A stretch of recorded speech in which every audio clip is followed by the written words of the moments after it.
If you want to come right now. Are there any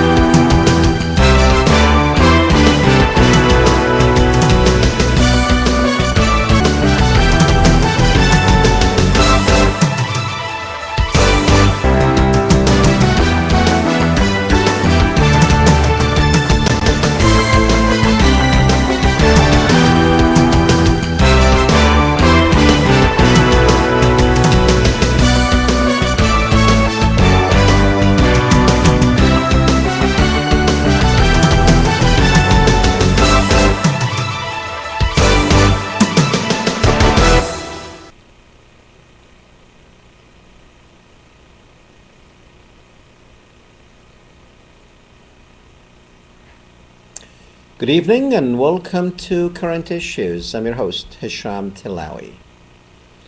Welcome to the program, ladies and gentlemen. Tonight we will be tackling two things that happened this week and last week. As you know, we come to you twice a month, actually on the first and third Thursdays of every month.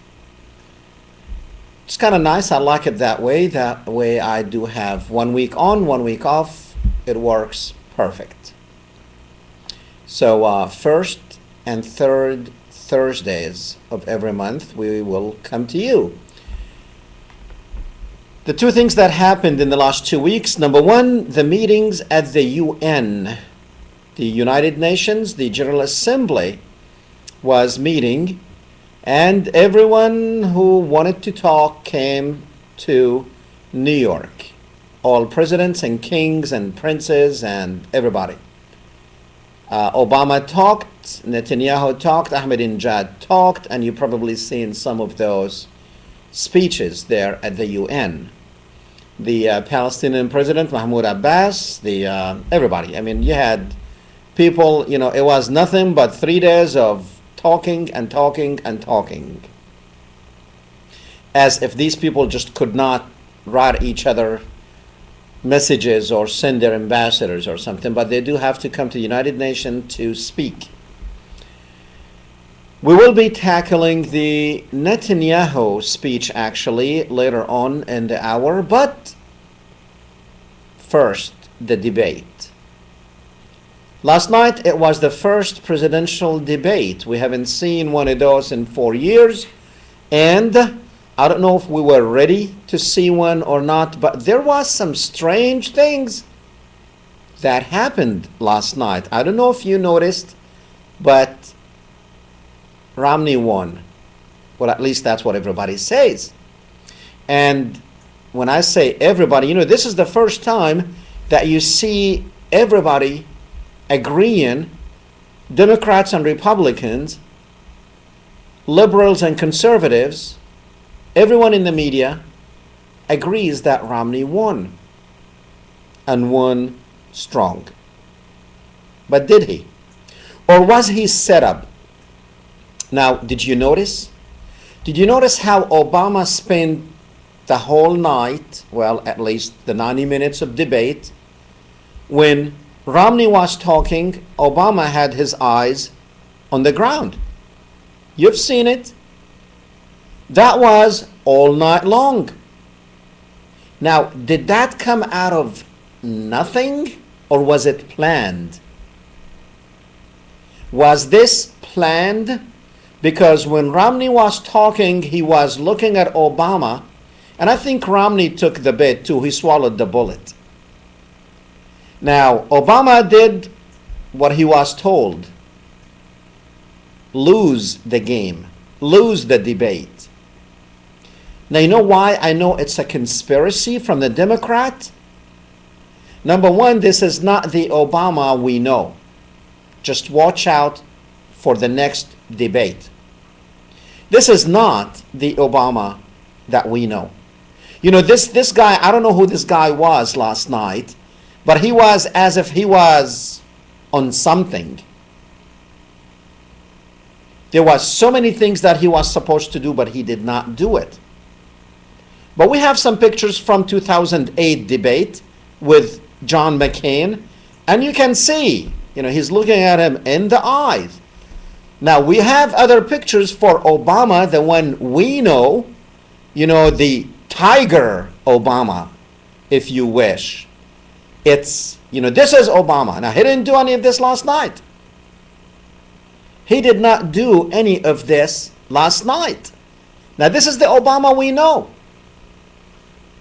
Not this one. So what happened? Well, before I tell you what happened, let's see what others did. I was watching all three networks right after the debate. And, well, it was kind of strange because yesterday on Wednesdays from 8 to 10, that's when I do my radio show. And it was at the same time the debate was going on. So I was doing my radio show and at the same time trying to actually pay attention to what's going on TV. Now, if any of you know MSNBC, then you know Ed Schultz. If you don't know him, we're going to show you his picture.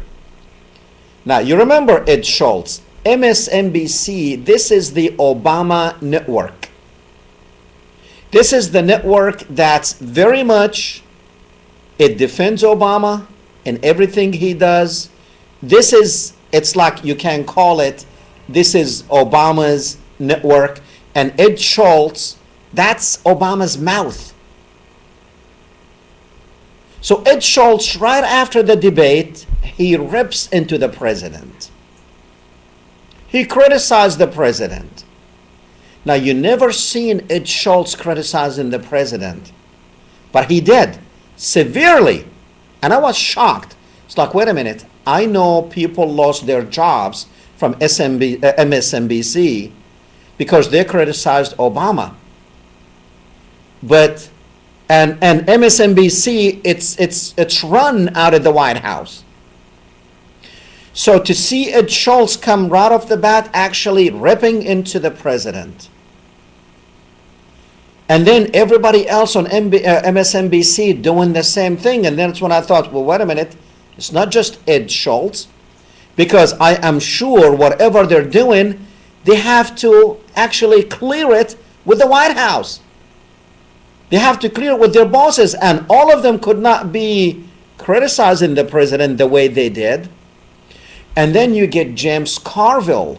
Well, you know who James Carville is.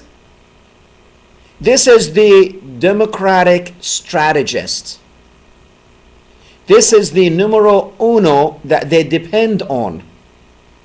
Now, when he comes out and says that, oh, Obama looked like he didn't want to be there, criticizing Obama on his performance.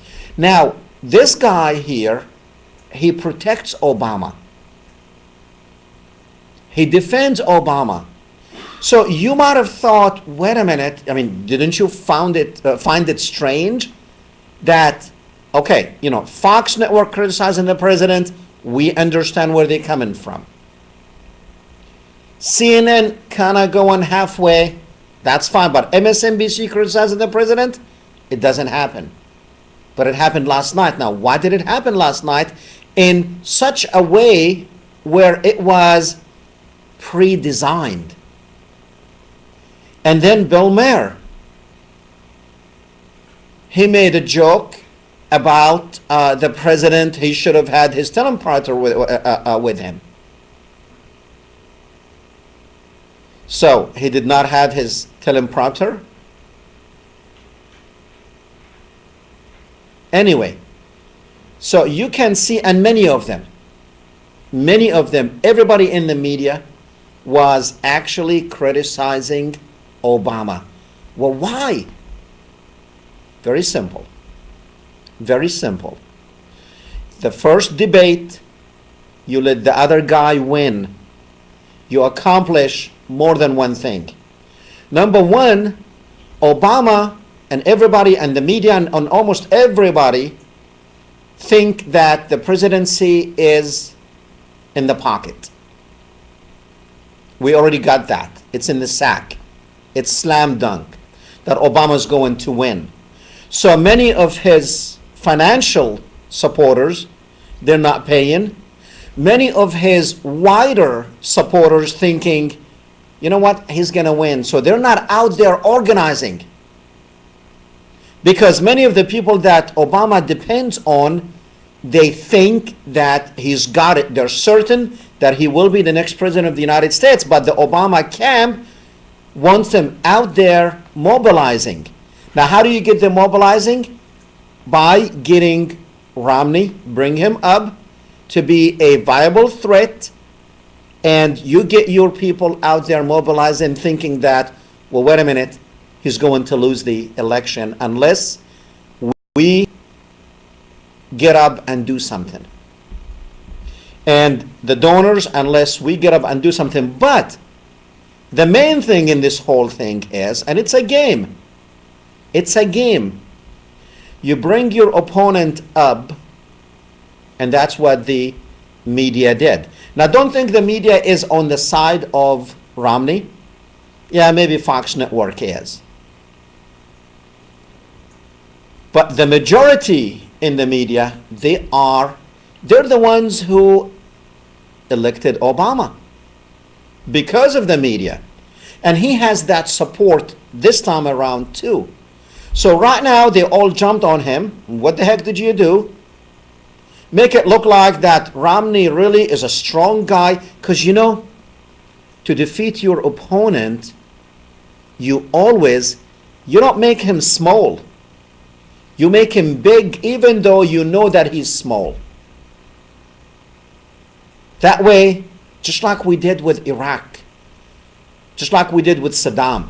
You know, we made Saddam this guy that is so dangerous that almost everybody believed that he's going to come and kill us on our streets. And so we made him big, even though there was nothing. I mean, within days, the Iraqi regime was broken up into pieces. We knew that. But we made him big. And the same thing, they're making Romney big so they can bring him down swiftly. And if you watch wrestling,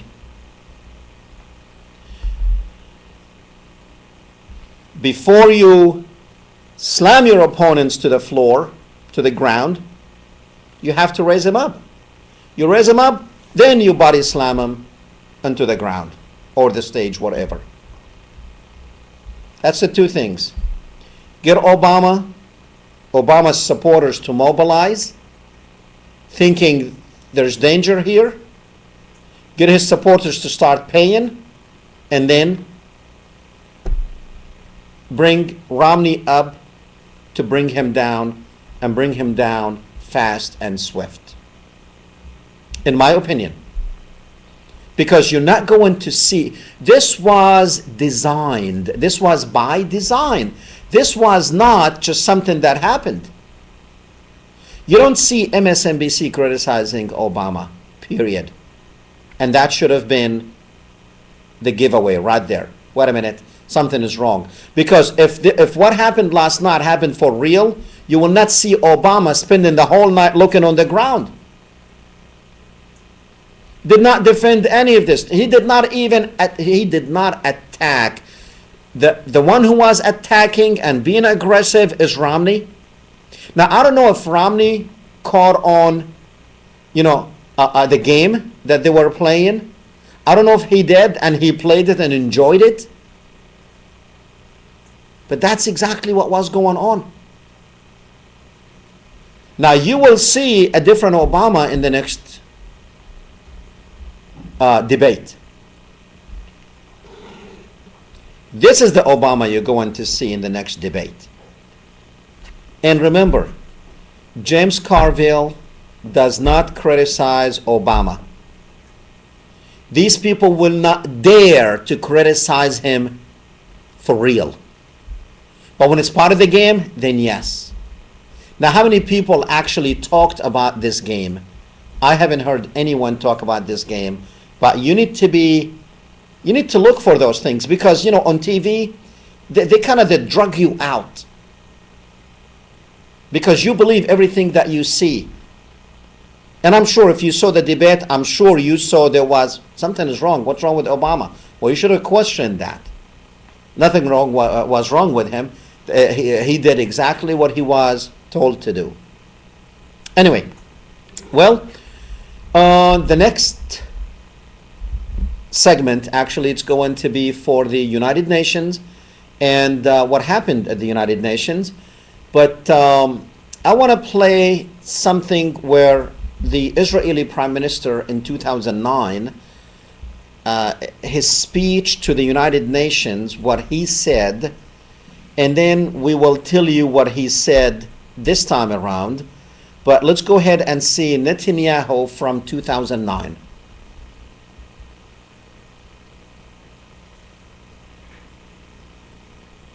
Just as we are asked to recognize a nation state for the Palestinian people, the Palestinians must be asked to recognize the nation state of the Jewish people.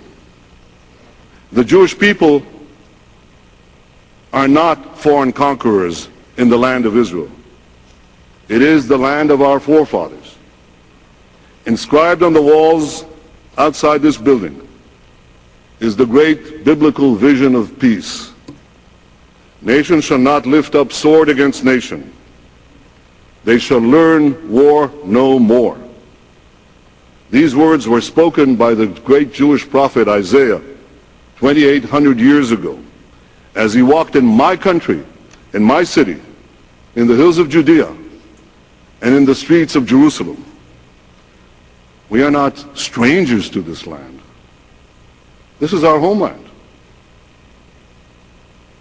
But as deeply connected as we are to our homeland, we also recognize that the Palestinians also live there, and they want a home of their own.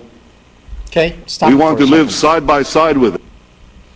Okay, now, did you hear what he said? He said that they were not conquerors.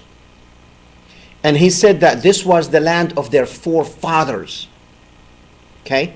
Now keep in mind, ladies and gentlemen, the Palestinians, the Arab, the Muslims and Christians, and Jews, the Palestinians, Jews, they're not denying the fact that Israel is a state of fact. It exists, and they are willing to live alongside this state that was organized by these Jews who converted to Judaism in Europe hundreds of years ago, and then they went in the last century, in the 1920s, they went and settled in Palestine. And in the 1940s, with the Holocaust, they were given that land. They were given that land because the world was so sympathetic to their plight, and gave them that out of sympathy. A land that belonged to the Palestinians. But now that was in 2009, by the way, and he talked about the prophet Isaiah, the Jewish prophet Isaiah. Now, if anyone can prove that Isaiah was Jewish, let me know. He was not. He was not Jewish. Okay? Now, Judaism came later. Go look it up. But, and he said that the words were inscribed on the building, so I guess that building become, I guess it's an Israeli building too, just because the words, it should be. If we're going to take his analogy of why these Europeans came from Europe, and 2,000 years, 2,800 years after Isaiah was in Palestine, thinking this was their homeland. But even with that, the Palestinians, they're not even disputing any of that. You know, nobody is disputing that with the Jews. There's no sense of disputing it, even though it's a fact and it can be disputed that these people came from Europe. They had nothing to do with Palestine. If we say that the Jews lived in Palestine 2,000 years ago, Well, the Indians lived in the United States just 200 years ago. I mean, they still live here, but a little over 200, 300 years ago, they were the people ruling the land. That wasn't 2,000 years ago. But let me see any Indians coming and saying, you know what, this is our land. And it's only 200 years, 300 years. Now, you're not going to accept that, are you? You're going to say, man, you must be crazy. Just go back into whatever cave you crawled out of, and it's only 200 years. What about 2,000 years? So you said it's logical, you think it's logical for Netanyahu to stand there and say that Palestine was the land of their forefathers 3,000 years ago? And the only thing that links them with that land, that the people who lived on that land and still living on that land at one time were Jewish. Jewish as in their religion. So Judaism is not a race. Even though they try to say that it's a race, it is not. Judaism, it's a religion. Just like Christianity. Christianity is not a race. So those people who lived there 3,000 years ago, and then they became, some of them became Christians. Some of them became Christians. That's why you have a lot of people there in Palestine at one time. They used to be Christians more than Jews. And then some of these people became Muslims. So the same people, and by the way, you know, when you say, well, yeah, but they kicked them out, you know, to Babel and Babylon and all this stuff. No. They only took 5,000. Nebuchadnezzar took 5,000 of their leaders and their families and took them to Babel. That's what happened. The majority of Jews, they remained on the land. They became Christians and they became Muslims. That's today's Palestinians. Not the Polish, those who came from Poland, most of them, the Jews from the pogroms of Poland, and that's where Netanyahu's family came from. That's where most of them came from. Now he was going to convince you that this is the land of our forefathers. Well, actually, this was not part of our discussion tonight, but I felt that, you know, he's bringing this Isaiah, the Jewish prophet. No, he's lying. Continue. Two free peoples living in peace, living in prosperity, living in dignity.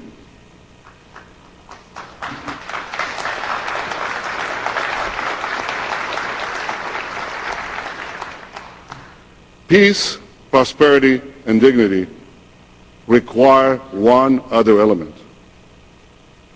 We must have security. The Palestinians should have all the powers to govern themselves, except a handful of powers that could endanger Israel. And this is why the Palestinian state must be effectively demilitarized. I say effectively because we don't want another Gaza or another South Lebanon, another Iranian-backed terror base abutting Jerusalem and perched on the hills a few kilometers from Tel Aviv. Okay. We want peace. You know how long I've been listening to this guy saying we want peace? A long time. Remember, he was prime minister back in 1996. And before that, he was working for the foreign ministry. And at one time, he was actually the United States ambassador, the Israel ambassador in the United States. And he talks about peace all the time. Now, talking is one thing, and doing is another thing. You know, he's so scared about a Palestinian state, and it must be, you know, we can live together in peace. Well, the only problem is the Palestinians have signed a peace agreement with them since 1993. It's going to be 20 years. Now, what happened? Well, I'll tell you what happened since the Palestinians signed the peace agreement. The Palestinians had a lot more land than they have now. There was not a wall around their cities. They did not have almost 1 million illegal Israeli settlers on their land. So, what kind of peace is he talking about, and what kind of living side by side and prosperity? When what he's talking about, how is the Palestinian going to prosper when Israel destroyed the Palestinian economy? They're not given taxes to any of the taxes that they take out of the Palestinian territories. They have a total siege around Gaza, depriving of the Palestinians over 1.5 million to 2 million people living there. You know all about Gaza. In 2008, this peaceful man who wants peace, they went in and killed 1,300 people. Well, he wasn't the prime minister at that time, but Israel, they went to Gaza and killed over 1,300, mainly women and children. So what kind of peace is he talking about? You want peace, we have to see it on the ground. Now, let's show you Now, he's a good communicator, by the way. He's an excellent communicator. Because let me show you how, and you've probably seen this, but this is exactly what he did at the United Nations a few days ago when he was talking about the Iranians' nuclear bomb threat, to explain it to you in an easy way, because he thinks we are stupid. We cannot understand the language of nuclear bombs, so he had to get us the Roadrunner bomb. Let's play the video.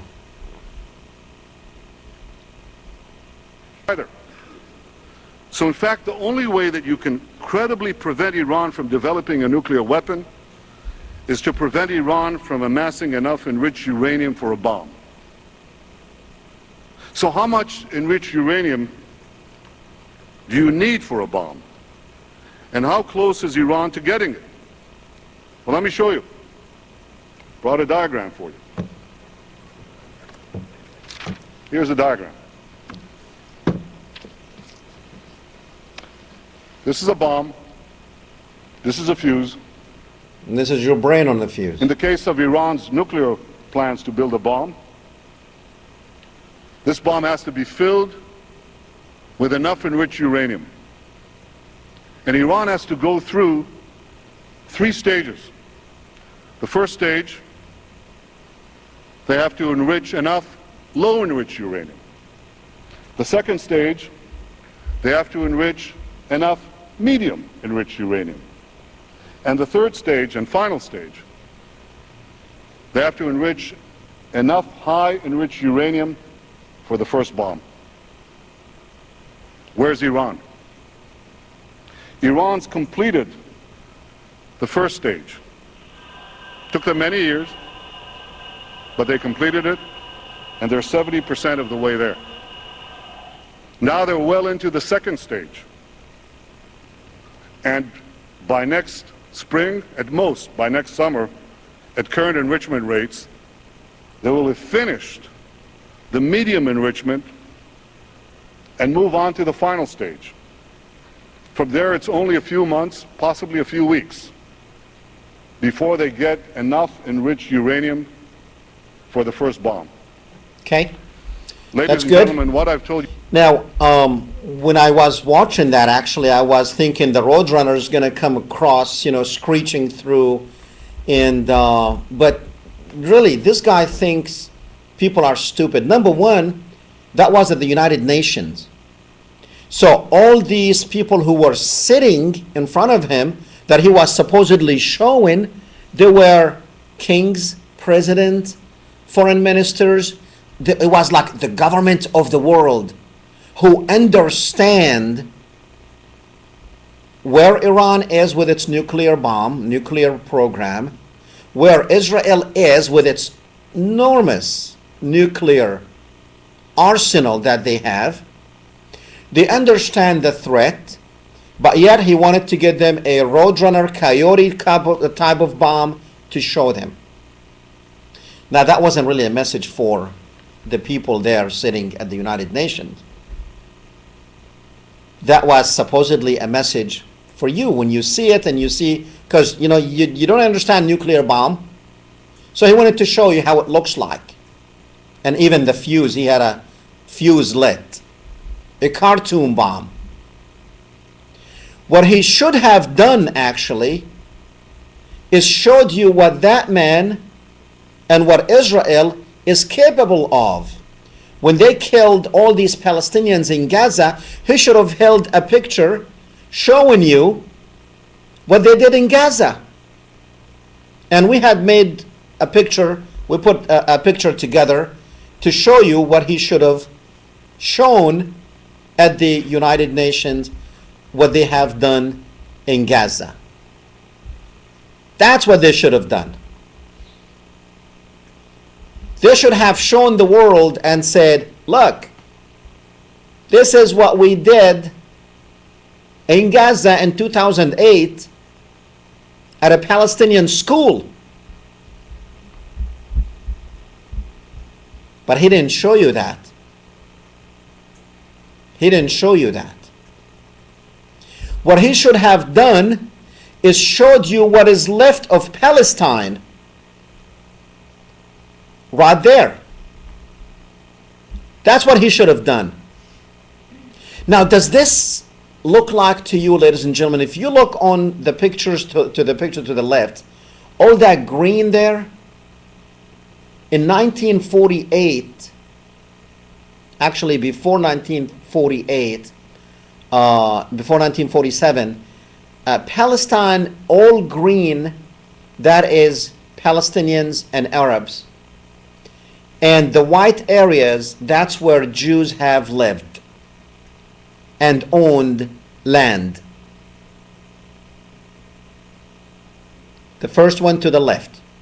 Then in 1947, the United Nations decided they're going to partition Palestine between the Arabs, which are Arabs, the Muslims and the Christians, and the Jews into two different areas, and they gave them, that was the partition plan, the second one from left, that is the map, what it's supposed to be, the Palestinian and the Israelis, Palestine and Israel, Palestine in green and Israel in white.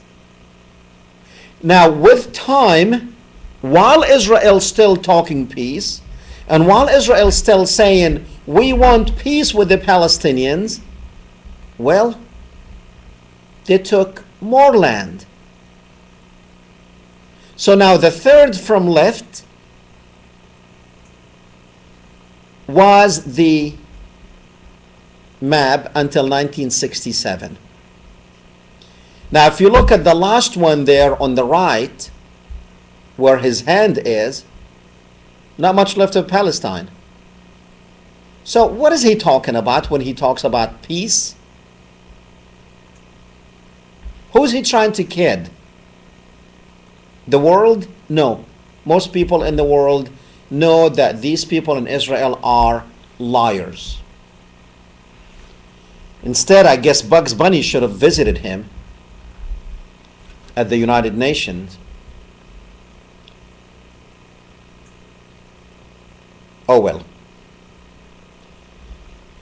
Now let's, so this is what he tried to convince the world with. But let's talk about this Iran bomb. Israel has nuclear bombs since 1959. Okay? President John Kennedy tried to stop the Israeli nuclear program. It was the French that actually helped Israel build a nuclear reactor and build the bomb. President John Kennedy, as you studied in history and civics, he tried to actually eliminate and control nuclear bombs because the world had seen what a nuclear bomb can do, as we have tried 2 of them in Japan, and we know what it can do.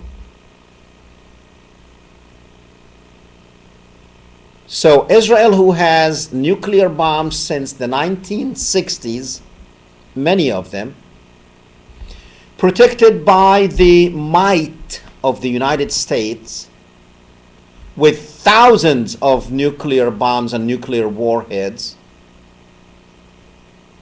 protected also by the Europeans, because the Europeans are very much in the same position as the Americans are. Their politics is being hijacked. Their political systems have been hijacked by the Zionists, who control things in the United States and in Europe.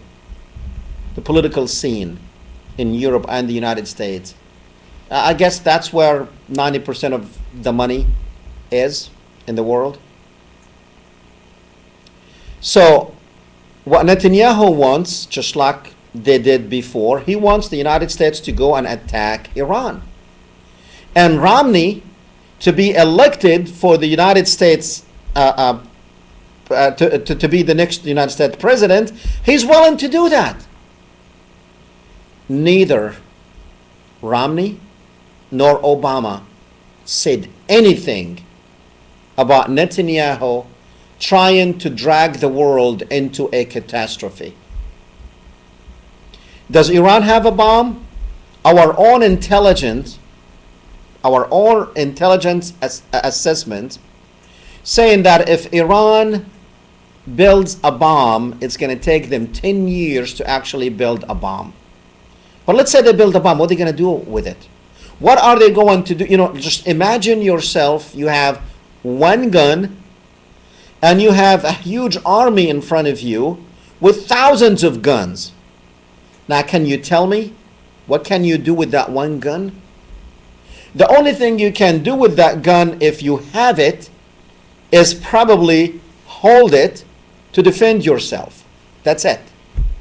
Just you have a gun. So the rest of them will say, you know what, he has a gun, so we better get out of his way, or let's not mess with him. Now, the Iranians are not saying that they are working on nuclear bombs. Inspectors have been in there. Our own intelligence services that we spend billions of dollars on annually saying they don't have a military nuclear program. Iran is saying, just like everybody else, that, hey, look, we want to harvest this nuclear energy so we can use nuclear energy just like everybody else. Because even if Iran gets the bomb, they will not be able to use it. And if they use it, what's going to happen to Iran? Number one, they have to get a delivery system. Number two, with everything that the United States, Europe, and Israel has, Iran will be stupid to actually go through with it. And Iran is one of the signers on the non-proliferation treaty, the nuclear non-proliferation treaty. They signed. Israel refused to sign. So who's supposed to be afraid of who? Is Israel supposed to be afraid of Iran that does not have nuclear bomb, that we think, or Israel thinks with their cartoon bomb, that this is where they are, even though there are no facts to actually to support. There are no facts out there to support what Netanyahu told the world. But the media keeps doing this, keeps lying to us. Now, I'll tell you what, we're going to play Obama at the United Nations, but I want you to listen. We're not going to play the whole thing. I just want you to listen to something very important when he starts talking about Muhammad and Jesus and the churches and all that stuff, and then he brings in the Holocaust in the same sentence. So just let's listen to Obama. That's the only sentence that we are going to listen to, because we do have other things that we need to do and time is running out. Let's do it. Theirs is the vision we will support. The future must not belong to those who slander the Prophet of Islam. But to be credible, those who condemn that slander must also condemn the hate we see in the images of Jesus Christ that are desecrated, or churches that are destroyed, or the Holocaust that is denied. Okay, stop it. So now, the Prophet Muhammad, who represents Islam, 1.3 billion people, Jesus, and he's right. We should not condone or support anyone. And by the way, Muslims must respect Jesus just as they respect Muhammad. If any Muslim actually desecrates churches or pictures of Jesus, even though the Jews did it, they did it in the movies, they did it on their television, they did it on their everything, and no one said anything. And if you see a Muslim who says something negative about Jesus, well, guess what? He's not a Muslim. Because Muslims are required. It's a requirement. It's one of the principles in Islam that you must believe in Jesus. You must believe in his message. Not just Muhammad. And they also believe in Moses. They believe in Abraham. And we do not differentiate between them. And that's not me saying, that's God in the Quran, in the Holy Book, saying that. But what's so interesting about that speech that he delivered, he included the Holocaust as the third element of that sentence. That you should not desecrate pictures of the Prophet Muhammad. You should not desecrate pictures of Jesus. And you should believe in the Holocaust. You should not deny the Holocaust. So the Holocaust now is another third religion? Is way up there with Jesus and Muhammad and the Holocaust? Well, that's what our president actually did. He put Muhammad, that 1.23 billion people believe that he is the messenger of God, and you have an equal number of people who believe in Jesus. And then the Holocaust, right there, sitting right there, looking pretty with them. Now, for those of you who heard that before, I don't know if you caught on it. Let's play that, please, one more time, so now people will pay attention. Theirs is the vision we will support. The future must not belong to those who slander the Prophet of Islam. But to be credible, those who condemn that slander must also condemn the hate we see in the images of Jesus Christ that are desecrated, or churches that are destroyed, or the Holocaust that is denied. Okay? Or the Holocaust that is denied. Now, all of you know what I think about the Holocaust. And because we still live in the United States of America, there aren't laws against actually denying the Holocaust. And you know what you don't even have to say that, hey, the Holocaust did not happen. See, that's statement denying it. Like if I say the Holocaust never happened. Now, I have the right to say that, don't you think? I mean, I have the right to say that Jesus was never on earth. Don't I have that right? in the United States with free press and free speech? Don't I have the right to say that, no, the sun does not rise from the east? And that is a scientific fact. That is a fact of life that, at least in recorded history, every day the sun comes out from the east and it sunsets and it sets in the west. But can't I say, no, it sets in the east and it rises in the west? Nothing's going to happen to me. But in Europe, if I say I don't believe in the Holocaust, I go to jail. Not just that. See, I do believe that something did happen. Not in the magnitude that they're talking about. Not the 6 million figure that no one has ever been able to prove. And it doesn't really matter. If it was 5 people or 10 people or 50 or 100 or 1,000 or 6 million, it's the same thing. Because killing one person is like killing all of humanity. And that is an Islamic principle, by the way. That killing one innocent soul as if you have killed the whole of humanity. Now, have you seen any research being done on the Holocaust? No. You cannot even do a research on that. It is against the law to question the number. It's like, okay, if a university wants to send their researchers there, PhD student wants to prove these figures, aren't that what PhD students are there for? They will go to jail if they try to do that. There has never been a research, and this is a fact, and if you can prove it, let me know, because we've been talking about this for over 10 years. But even with that, the media still, because, see, the president of Iran, he's saying, look, and by the way, many even Jews questioned that figure and questioned but you know what?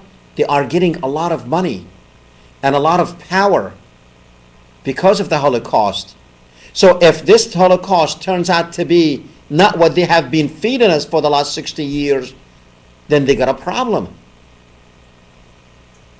We're going to show you an interview with Piers Morgan. He interviewed President of Iran, Ahmadinejad, and you'll see the stupidness in the questioning of Piers Morgan. You have been condemned very vociferously in America for a comment that you are said to have made, that you wanted Israel to be wiped off the map, wiped off the face of the earth. There have been exclusive interview with Iranian President Mahmoud Ahmadinejad. When it comes to asking him questions, there's no such thing as an easy answer, especially when it comes to the Holocaust. Do you believe that the Holocaust happened? Because many Jews believe that you do not think it happened, and they have a view of you because of that. The historic event that you spoke of, I have 2 questions. I had 2 questions for quite some time, never received an answer to either one. Everywhere they allow a certain amount of research, of looking into historical events. Whenever there are obstacles placed on this path, then a question mark or 2 will arise. Why such obstacles? What are the questions that you have about the Holocaust? چه سوالهایی دارین؟ Why in Europe has it been forbidden for anyone to conduct any research about this event? Why are researchers in prison? There's been extensive research into the Holocaust. It is indisputable that over 6 million Jews were annihilated by Adolf Hitler and the Nazis. The question is, do you dispute that 6 million Jews were killed? Do you believe in the freedom of thought and ideas or no? I believe in facts. And the freedom of research, do you believe in that and allow that or no? I believe in all that. 2 but I times also, 2 equals what? Mr. President, that's not the question I'm asking you. I'm asking you whether you believe You're a scholar, you're a very intelligent man. Do you believe that 6 million Jews were annihilated by Adolf Hitler and the Nazis? Do you believe that as a fact? You pose a question and are willing to only hear what you want me to say. It's a simple answer, isn't it? Do you want my answer or the answer that you want me to give? I want you to Your give me an opinion honest is yes quite or clear. no. You either believe it or you don't. Your answer and your thoughts seem to be quite clear on the topic. Why do you wish to impose your own I believe it opinion is on an me? inarguable fact that 6 million Jews were killed in the war by Adolf Hitler and Nazis. I'm merely asking you, as a president of Iran and as a scholar, do you believe that 6 million Jews were killed by the Nazis, or do you think that is not true? So in other words, I must accept the premise of your question in order to give you the answer? That's a dictatorship, No, sir. you either believe 6 million Jews were killed or you don't. You asked me a question. But the answer to the question, Mr. President, is yes or no. Impose Yes, I your believe it. ideas? No, I don't. Okay. So at first he asked him the indisputable fact. Indisputable? I mean, you're not even allowing, and by the way, Piers Morgan, if he was not doing what he's doing for the Zionists, he will not stay there for not even 1 second. He will not be in the media. But because he's doing what he's doing. Indisputable facts that 6 million, how could it be indisputed and a fact if it was never researched? And then he comes back, and that's the answer the president gave him is why you're not allowing people to research that question. So we can answer you. So we can show you by name, by number, or at least have some facts, have some research. But when some researchers actually tried, and we know of some researchers who are in jail, and we know of some researchers who were intercepted in London, wanted to be, Germany wanted to extradite them because they wanted to research the issue of the Holocaust. And then Piers Morgan will use indisputable facts, and then you listen to that indisputable fact that 6 million people died, 6 million Jews died, even though there were 15 million Russians died at the same time on the hands of the Bolsheviks. But no one talks about those. No one talks about those. And those people, see, the Zionist and the Bolshevik Revolution, it was connected. No one talks about the 15 million. Only the 6 million, and the 15 million, they got names, they got numbers, they got birth certificates, they got families. But no. As a matter of fact, we don't have time left for the final video, which was Piers Morgan actually asking Ahmadinejad about the comment that he made about wiping Israel off the map, the face of the map. And how many times does this man have to answer that question? But he answered him the same answer he gave him, that that's not what he said, that you people in the media, and by the way, they asked him, Larry King asked him, everybody. I mean, when he comes to the United States, this was his 8th time coming to the United States and his last. Because comes next year, he will not be the president of Iran. Excuse me. So he asked him the same question that he's been asked hundreds, if not thousands of times. You made a comment about the wiping Israel off the face of the map. Number one, that's not what he said, and he explained what he said many times, that I'm going to explain it to you. He said it is up to the people who live on that land, Arabs and Jews, Muslims, Christians, and Jews to decide what kind of government and what kind of country they want to live in.